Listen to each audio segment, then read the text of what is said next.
Hi everyone, this is audap. Let's continue our game of the Signifier on PC. I don't remember if this game used use the controller or not, does it? I don't think it does.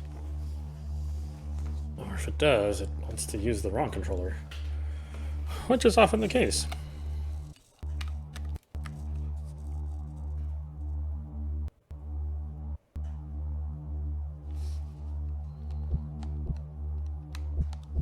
Okay, let's see how this works out. I'm using a DualSense, so since I'm not going to be able to actually get the system, the PS5, anytime soon, I figured I might as well just use the controller for the PC.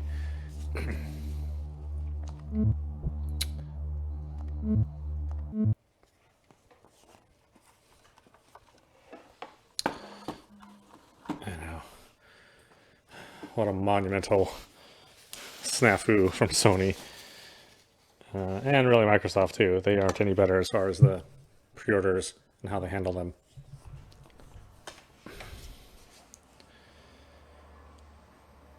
Okay, so what were we doing now?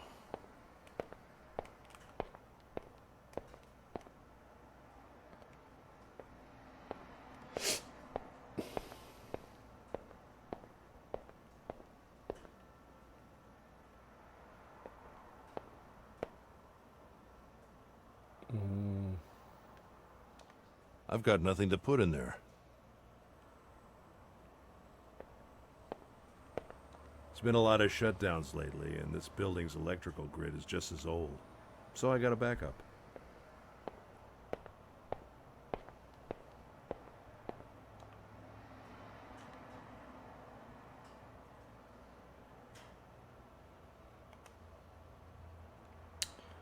All right.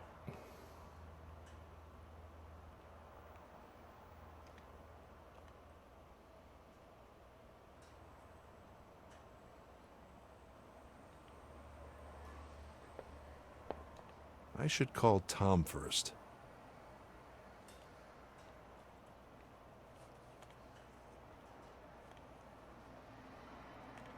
Was that inform Tom of your findings? Okay. How do we call Tom?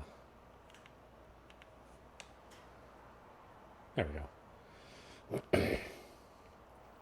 Hey, Russell. Any good news? It wasn't a clear reconstruction, but I managed to get some objective evidence. There was a clear hand next to her, just when she was lying on her bed, and the pills were all over the floor. So it seems you may be right. There was definitely somebody with her. A hand. That's all you could find. Well, Tom, I'm just getting started. Her last memories are fuzzy, and that's probably because of the psychological stress she was under. The fact that she wasn't alone is a good start. Yeah, good to know. But we need to know who it was so we can do something about it. I'll keep looking, Tom. Let's just hope the rest of the memories are in better shape. I hope so. Did you find anything else? I saw a lot of other things. I just need to understand her unconscious better. It's fine, Russell. Just keep looking, but I need something else from you. We need to get into her private email. The password. We were able to hack the words, but there are 3 numbers at the start that we don't know. We have only a few shots at this, so that's why I need you. Oh, did I say willing last time? Let's do legal. Her password? I'd like to avoid that. Listen, Russell, we're here precisely to avoid tech industry fuck-ups like in the past, and finding the password is aligned with that goal. You're here because of that. My research had nothing to do with all of it. Russell, just send us the scan and inspection report as legally required, and there will be no issues, I promise. We're counting on you for this one. The password ends with Namas. N-A-M-A-H-S. But it's preceded by 3 numbers. We have 3 to 4 tries with this password at most. So when you have something, call me. It's not that simple. There are major consequences. I'll wait for your call. Bye, Russell. Damn it. Joanna's password. Find the 3 starting digits. I need to start over again. Well,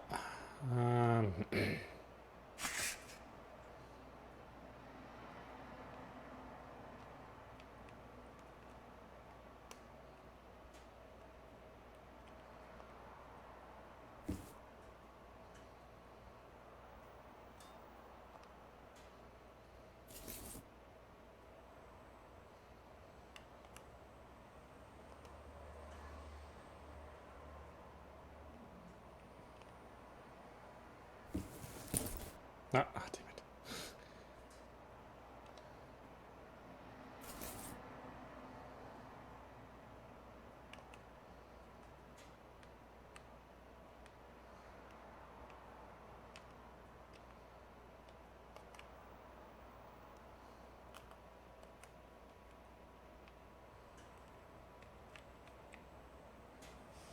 Can I do anything with this? No.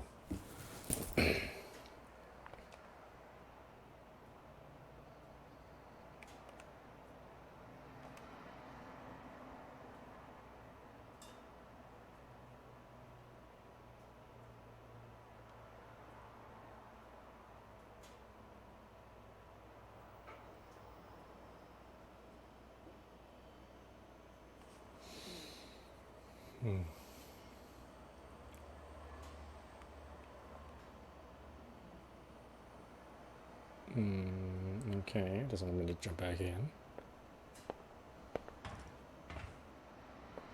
I'm not sure what it wants me to do. My little project. It's come a long way.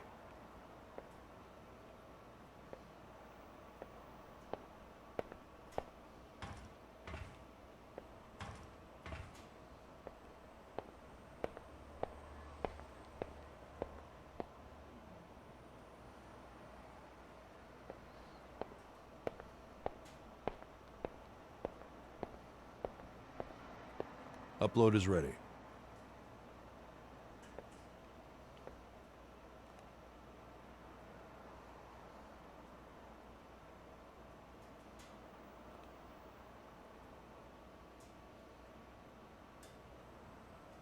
That's right. We didn't look at these all yet, so let's look at them. Okay. So, reason to celebrate. We can now make an objective reconstruction. So, it worked. My original approach didn't, but the machine learning approach did. These are your memories you're using, right? Yeah, for now. Cool. So what I did is to isolate a memory of a specific place, and then made the machine compare it with real footage of that same place, taken exactly at the same moment that the memory was made. So instead of trying to find out how to filter a memory out of its objective experience, I just let the machine attempt it through trial and error. It basically iterates reconstructions of my memory by randomly filtering unclassified data. And the random reconstructions that match the footage the most get selected, and a new round of random reconstructions begin. Eventually, the filtering is narrowed down to data that is more and more reduced in size. And after a while, the solution is basically the same as the footage, just more glitchy and blurry. And did you test it with different types of memories? Nothing too extreme in terms of emotional distress yet, but yes, all types of memories and places. I've been carrying a camera for quite a while now. I like it, but I think that you still need a bigger test pool to truly call it objective. I mean, you could be introducing bias by how you're making these memories. That's true. But currently, the places consistently match in size, shape, color. The sounds are getting clearer. While it's not perfect yet, it's robust enough to be certain that if anything bigger than, for example, the size of a tennis ball appears in an objective reconstruction, and if that isn't too blurry or glitchy, it means it was just there. The error margin is simply too small now. Cool. Yep, and the cool thing is we can start classifying and understanding this data now by going backwards. Yeah, I want to take a look at that. It's all uploaded. Awesome, Russell.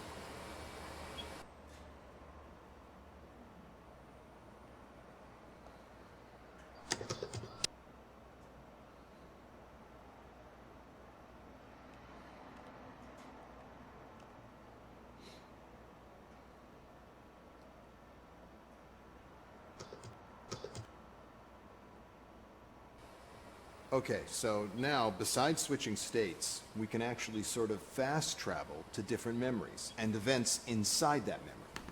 As we know, time is still an issue, as you can go back or further in time inside a single memory. So, I thought it would be handy to have some sort of database of memories and their events as you reconstruct them. It also captures visual references as you progress. so it will help us remember a bit about each reconstruction, as it gets confusing sometimes. So this is very rough, but basically what you do is choose a memory from the subject's lifeline, and then if that memory is split into sub-events, you can select them and reconstruct that specific moment in time. It's pretty simple, actually. That's very handy. Yep. And if you ever manage to do that objective filter, I made it easy to divide each event into objective and subjective, so they can be selected through here as well. Thanks for thinking about that. We will make this work. Well, we've already talked about it, but I'll say this. Even if it doesn't work, we'll reach that truth through subjectivity itself. Don't let anyone hear you saying that. Yeah. Not yet.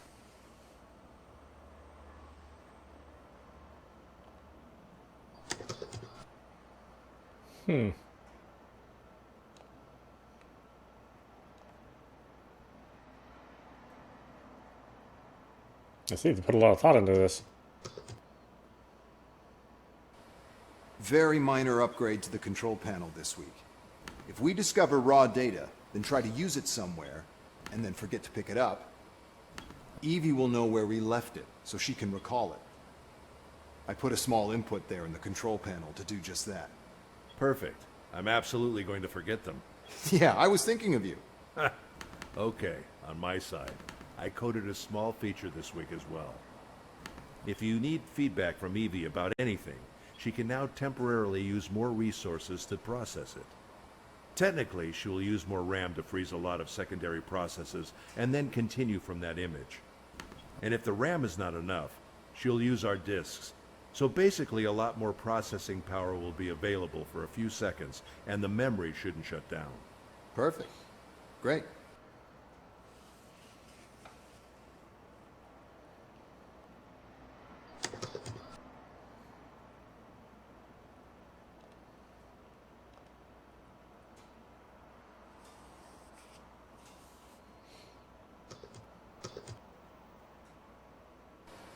Just a quick update on Evie.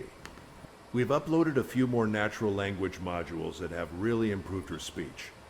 But the biggest upgrade is a module that allows her to learn from us. It does use some processing power, but it's worth it. The biggest gains occur when she is actually on a conversation and being challenged, instead of relying only on big data analysis. So since she's learning from us all the time, we should try to speak to her naturally. Be polite with her. Explain things. Correct her when she makes linguistic errors, and so on. The clearer our language, the clearer she'll be when trying to interpret data to us later.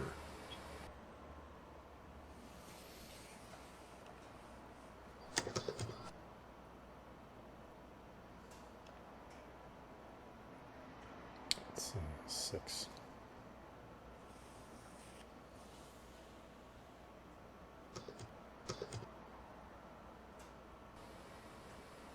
Is it on? Yes. Okay, Russell. I think it needs just a few more days. I could use some testing, though. Count on it. This weekend? That'd be great, but weren't you going to meet with Laura? Oh, yeah. Yeah, you're right. Monday then. Cool. So, subjective entities. As we decided, the understanding of subjectivity should be handled from different angles to avoid bias. So this particular angle is all about allowing the data to speak for itself, so to speak. I didn't want to rush into applying any concept we feel safe to talk about yet. So I first isolated data that had these characteristics: lack of particular location, lack of predefined shape, lack of overall consistency, a strong erratic influence on other memory data, and of course that AI doesn't get close to interpret it. So with this data, instead of forcing Evie to interpret something out of it, I allowed it to sort of latch to human and animal behavior patterns. Let me explain this. I mapped thousands of different behaviors into patterns, and then allowed the machine to brute force similarities between these patterns and the original uninterpreted data. If these are found, they can complement each other, because after a while, the data will have some behaviors more suited to itself than others. And with a little push, they can work as a vehicle to express the data. It's still far off to get something objective about it, but it allows for a lot of guesswork about what is the subjective thing that's going on in the memory. For example, let's say the subjective data is some sort of tense nervousness. Then there is a chance a subjective entity is introduced into the reconstruction to make sense of some of the data that has a behavior typical of tension and nervousness. I'm aware that there are layers of interpretation here. But thankfully, the pool sample is huge, and the good thing is that we can do investigative work with this. If we analyze the data carefully and start to challenge these behaviors, it can't lead to an objective conclusion, but it can lead to something if other aspects of the memory support the hypothesis that can come out of these behaviors. What do you think? I love it. It allows us to investigate further without closing any doors. I knew you'd get it. It's just having a bigger expression range for the subconscious. That's all we need for now.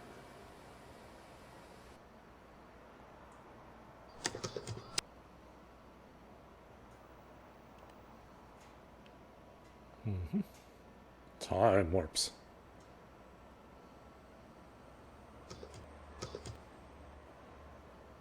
Should I start? Yeah, go ahead. Okay, so after some serious wrestling with time, always a complex subject, we have a new feature for our time-based reconstruction problems. Interesting. Oh yeah. So since it's difficult to freeze one specific moment over a large space, there's always the chance that time variations are too large and that they introduce errors to the reconstruction. So when Evie does find a part of a memory which has a range of moments available, like for example, someone walking from his room to the backyard, and sometimes it's not enough time to make it a different memory event. So what I did, in order to make use of that information, is that if that room backyard range fits into the maximum time threshold of the event, Evie will now introduce a control that we can use to warp time on that specific object, instead of choosing one part and discarding the rest, so we can see the whole sequence without disturbing the rest of the memory. Thanks.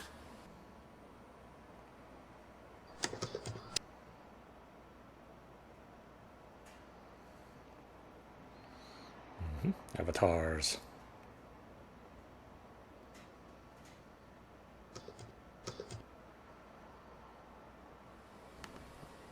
So, avatars are like a quick adaptation of the subjective entity's work.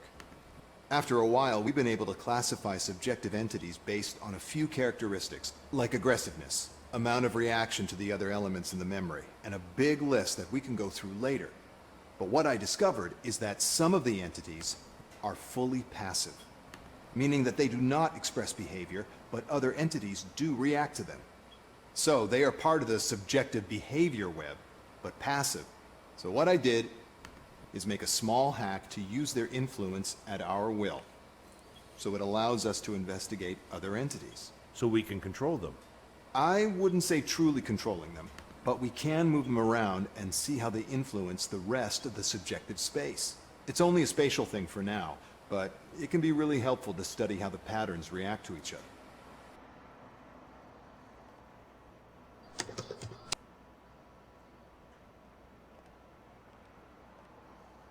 On the fly scanning.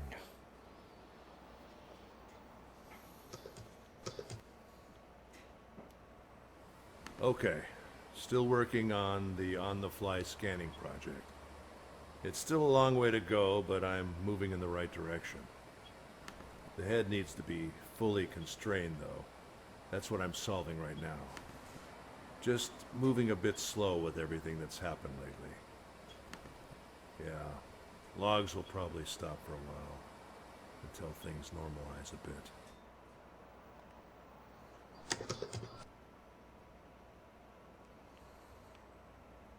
Okay, Evie. We need to find that password. But most importantly, how and why she died. If you can isolate memories or dreams that may have a connection with the password, or emotional patterns similar to those of her death. A deep search is needed to find such patterns. It will take time. Yeah, I know. I could use some rest anyway. Understood. Search will run overnight. Optimize the processes as much as you can. Good night, Evie. Thank you. Good night. New reality location available. Home. What? This isn't home.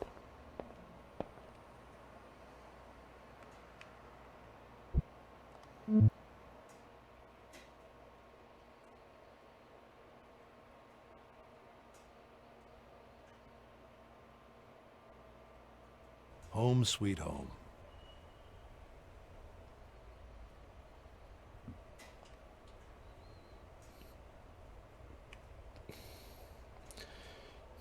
On the occasion of the commemoration of the birth of Dr. Jacques Lacan, April 13th, 1901, one of the most important thinkers of the last century who made important contributions to the understanding of human subjectivity and reinvented the field of research in psychoanalysis. We have interviewed the Chilean psychoanalyst Juan Pablo Bustamante, member of the World Association of Psychoanalysts, AMP. Here's an excerpt of the interview we conducted. It is said that one of the most important concepts that Dr. Lacan introduced in the field of psychoanalysis, which allowed us to better understand Sigmund Freud's research on the unconscious, is the concept of the signifier. Would you care to elaborate on this concept for the general public? First of all, thank you for giving me the opportunity to participate in your magazine. I'm always grateful for the spaces to spread psychoanalysis to the public, since sometimes its formulations can be difficult and many of them are against common sense. Instead, the concept of signifier was very important in Dr. Lacan's work and is still very important to us. The first thing that can be said is that it is a concept that does not come from psychoanalysis, but from linguistics, specifically the Ferdinand de Saussure. To give a simple image of this concept, I would describe it as the acoustic image of a world whose combination of other acoustic images of words give rise to meaning. Why do we prefer to say signifier rather than word? To avoid being confused with the usual notion of a word, the meaning of which can be found in the dictionary. The signifier better accounts for how language works and, therefore, and this is the part that interests us, how human subjectivity works. As we have said above, each signifier, thought, memory, or the element of a dream, for example, must be understood in relation of combination with others in order to grasp the meaning they generate. In a sense, our memories, thoughts, lapses, failed acts, and also our dreams work as a hieroglyph. Human subjectivity functions as an interconnected network where each element refers to another, and these, taken together, generate meaning. I have said hieroglyph, that is, an encrypted message.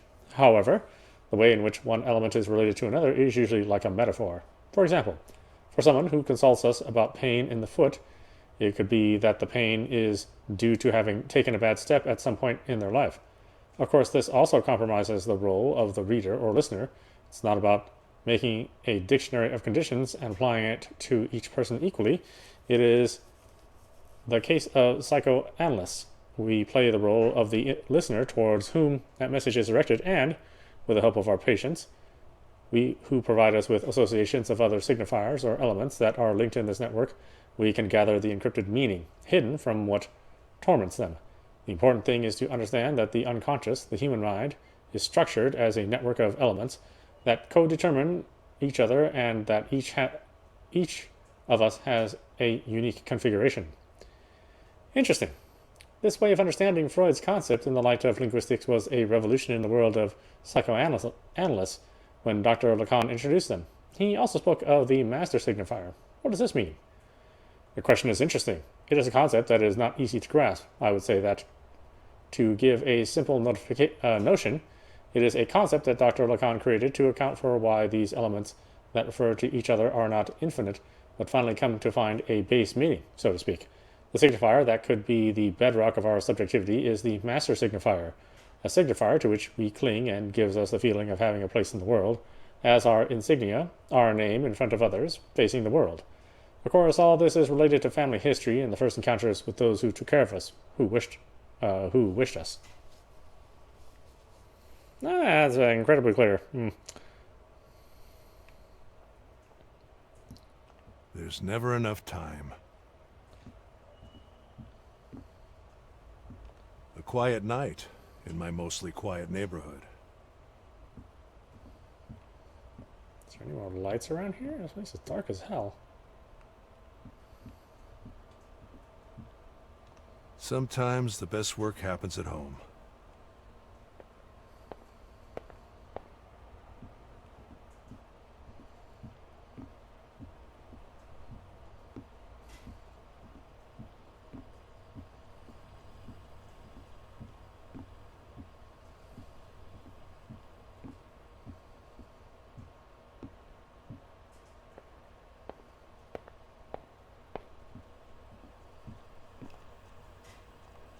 This is Marie Tsu's speech when receiving a UN award. It was about AI, the future, and this building's design. They seem to be already using it. She seems to be quite optimistic on what can be done. Goat's new hope, Mary Zhu. GoAT's surprise replacement for the CEO position, Zhu found herself at the helm of a tech giant without direction and plummeting stock prices. During her first year, she managed to cut losses and announce new AI-driven consumer products, which made the company a household name and turned a tidy profit. Under her careful guidance, GoAT, Go Advanced Technologies, has disrupted markets such as finance, advertising, automation, and now housing. Says Zhu, the advances we develop in the next 10 years will dramatically change everyone's quality of life for the next century. I can't wait for us to go there together. For us all to get there. During the complex political climate we have regarding AI research, Zhu has become a new champion for private sector developments by swaying the public opinion on her favor thanks to her well-publicized efforts pushing for universal basic income and cleaning the company up after her predecessor appeared in the Panama Papers leak. Second article, the future is change wherever we may be. As such, we must be ready for it everywhere. As such, we have focused all of GoAT's might into developing and training AI to produce the best solutions to the issues the post-human collective will face. Problems like affordable housing, sustainable living, and even extreme environments. Our artificial intelligences have, after a million generations, produced a result. A building made not for humans, but for everyone, with plans including even the composition of the materials. We will be able to process everything we need from the site itself through our smart builder fleet. These buildings are lighter and custom-made for the terrain itself, designed for automated construction, and are intended to be self-sustainable, having water treatment plants, orchards, and gardens, producing everything its inhabitants need, leaving them free to live anywhere they have to, be it a bustling city, the South Pole, or even Mars. Mary Zhu's announcement of the construction of this building while receiving the UN's Innovation Award. Goat's new building applied 3D printing to skyscrapers. Goat is making it real. Tall and dark spindly objects poke through the mist in a brisk winter morning like some titanic alien proboscis, moving in strange patterns on its own free will. Or so it seems. These are actually Goat's latest generation of concrete 3D printers, building the first AI-designed skyscrapers in the world, made not only for humans, but for everyone. The future is catching up to us fast, folks. Mary Zhu greets me at the parking lot of the building site, flanked by her VP. Together, we will tour a construction that is part science experiment, part housing solution, and completely cool.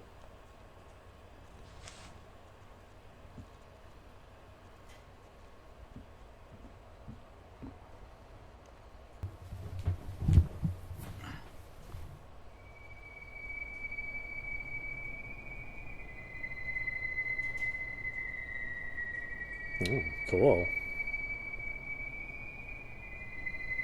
I got some weird ass dreams.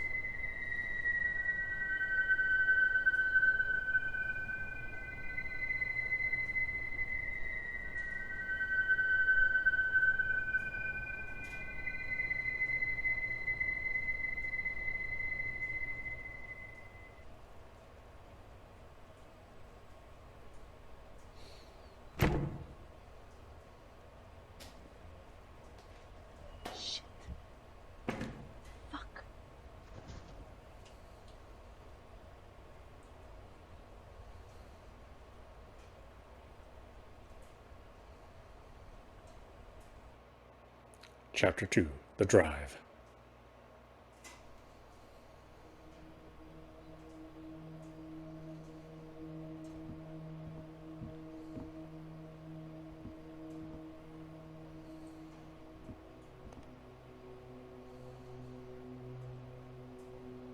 After her mother died, we haven't been very close. She blames me for not being close enough, I think. For being too focused on my work. Especially during my wife's last days.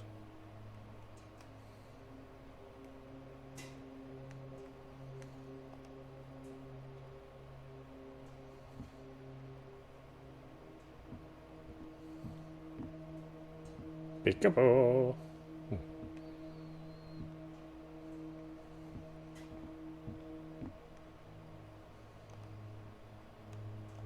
Carl sent me this. You know what? I would never have thought that. It's amazing. It really is. I mean, your parents must be very proud. Congratulations to all of you. Thanks, Phyllis. Coming back to your work, you've been there from the beginning, am I right? Yes, we were less than 15 people, I think. It was like 30 years ago, a few months after the company started. And now you're head of technology. That's right. Amazing. So, before I ask you how smart you gotta be to do that, tell me, how did you guys move from being a small web research company with almost no investment into a company that leads on AI and pretty much every other technology for that matter? Well, that's a big question.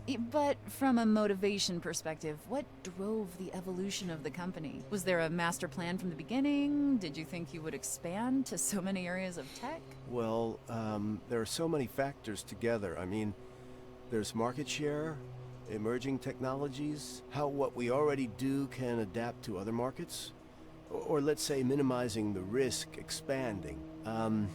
Of course, there was also the huge success we had at the beginning. That led us to decide pretty much where we wanted to go. But a master plan from the beginning, I don't think so.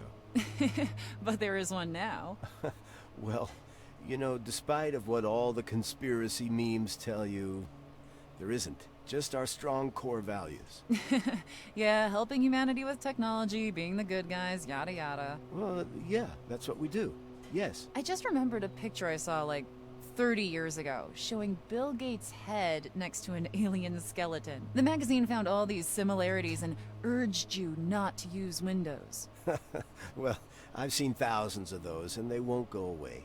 It's funny that despite all the good a company can do, how transparent it is, you just can't erase that. It's just part of who we are. Exactly. But this leads us to one of the topics that has us here, right? Not everybody thinks you are on the right track, especially with the AI department. And we're not talking about your traditional conspiracy theory. Yes. And some of them are influential, well-respected people. I'm sure many know who I'm talking about. But yesterday, a letter appeared on the web, and it did cause a lot of noise. For the people hearing us now that don't know about it, it was from Mr. Carl Chasser, a very respected psychiatrist and scientist. This letter criticized GoAT's latest announcement, which did, in fact, make the world very, very happy and excited. Not him, clearly. Not him. Well, he criticized it for completely missing what's essential and saying it could lead to the worst step in our evolution ever taken. Yeah, well... And give me a second.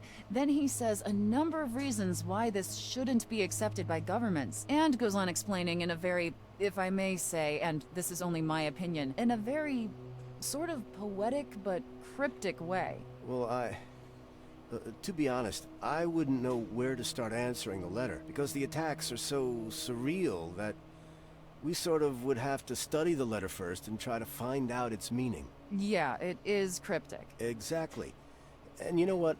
I'm sorry to say this, but that is a very pedantic attitude. Pretty common along some intellectuals, actually. I mean, when I try to explain something to people, I don't try to confuse them first, you know? He's more than welcome to participate with his opinion. We know he's doing incredible research about the human mind, but certainly this doesn't help anybody. I don't think he actually understands what we are doing. He is incredibly paranoid, and he is full of dangerous mysticism. He's putting in our hands the responsibility of crushing surreal things that nobody understands, while in fact, what we are doing is increasing quality of life by a big margin, and nobody can deny that. Let me tell you this. Nothing we are doing is secret. Everything is what people want and need, and we are delivering it proudly and transparently. With all due respect to Mr. Carl, I think he has a romantic and dangerous view of staying behind in progress, and pretty typical of this whole Go Back movement, too. You know, that's the impression I get as well, that he is incredibly paranoid, and despite how well written his letter is, his reasons are more like theories, based on other, more cryptic theories. Let me read a small section of the letter for those that haven't read it. All right? It says, "We are like reptiles that not long ago were fish, exploring the land for the first time, seeing how the rays of the sun blur through the water that gently covers our eyes. While we cannot yet explain or even wonder about this moving painting in front of us, we are inevitably inspired, seeking peace in the heat while we get to be one with the land.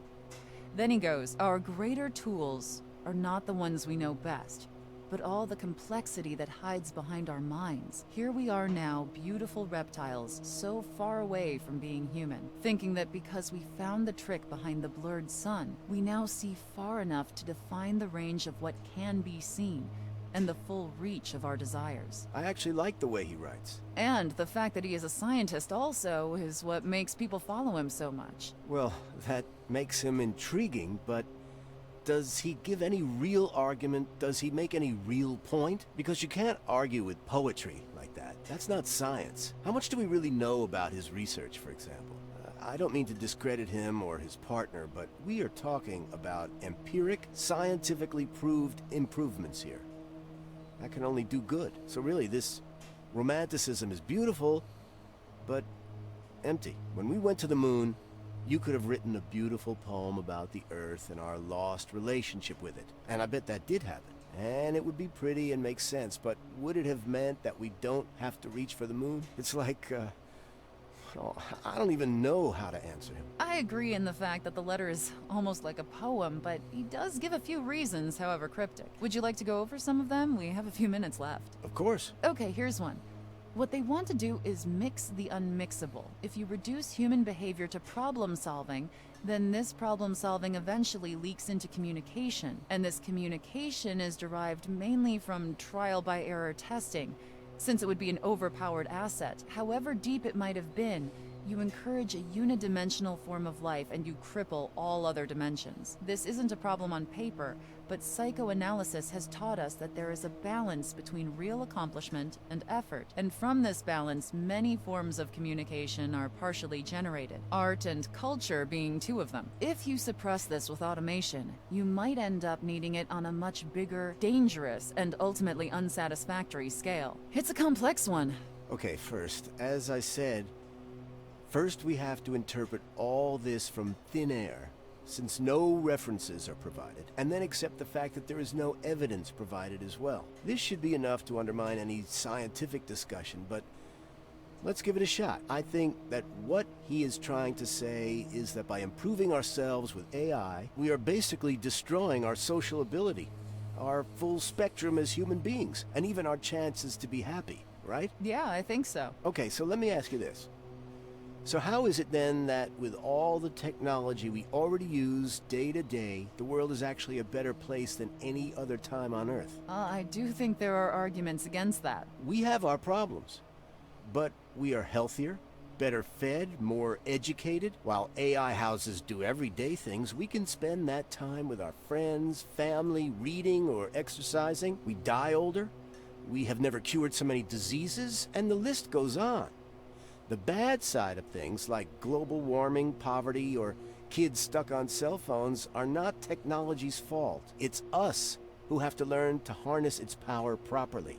Teach our children, like we controlled fire in the past, when we didn't even know how to write. In fact, we believe technology will bring the solution to these things, not politics. So this announcement is about the next step of that help.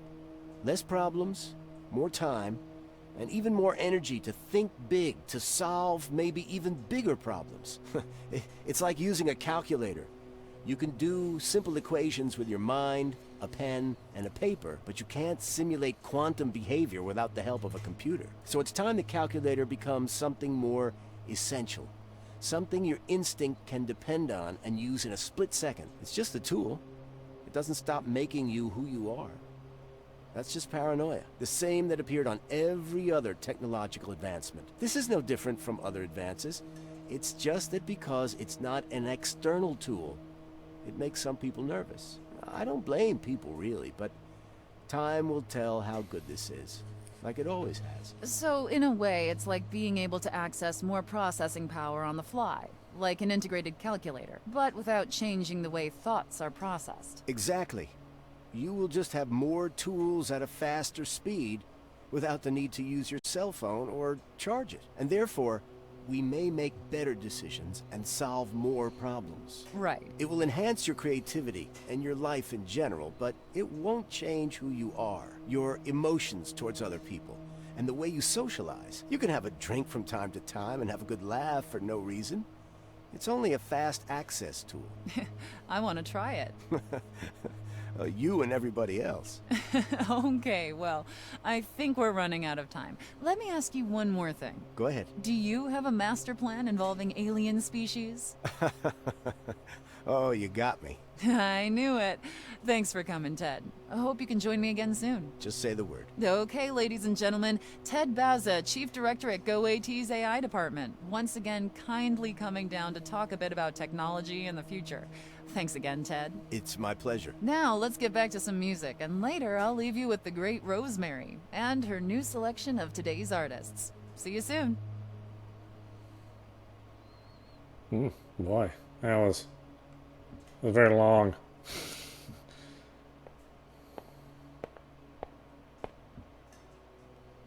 Laura's backpack. She's had it since high school. At this hour?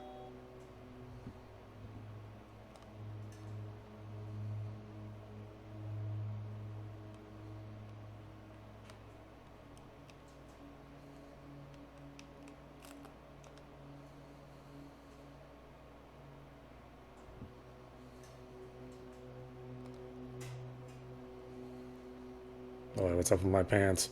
I'm wearing some weird shit. What is this place?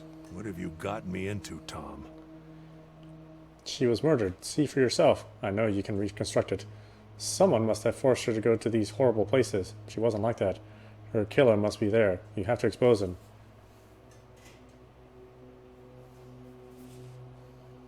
She didn't deserve this. Don't trust anyone. You have information that is way too sensitive. A friend.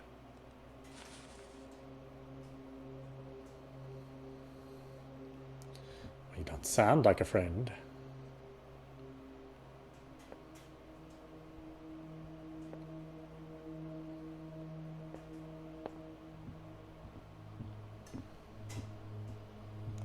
I'll consider it.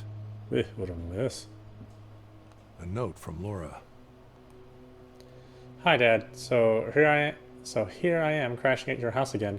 I guess that makes you the winner of our last debate. I'm sorry. I wanted to call first, but it's been some rough days and my cell phone's dead. Hope you don't mind me staying for a few days. I waited for you a few hours, but I really need sleep now. I haven't slept for a while. I'll explain everything later.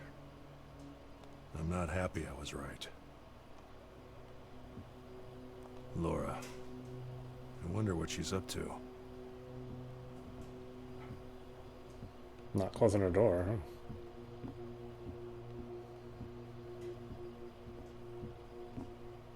That sound.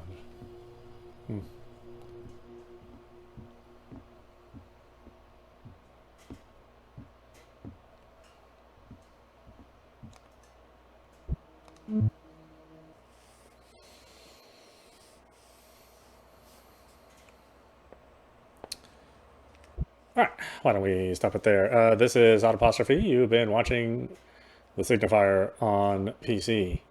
Boy, it's strange. I mean, I like the fact that they put a lot of time into the backstory and the world, and there's a lot of material to go over. But it's all kind of this like, it's like a lot of information with, well, it's a lot of words with no information. So I'll be happy to get back into one of these memories and play the game portion instead of the world building portion. But like I said, it's interesting. I just don't know how interesting it can possibly be with it being so vague about things. Anyway, I hope you enjoyed watching. I will see you at the next stream.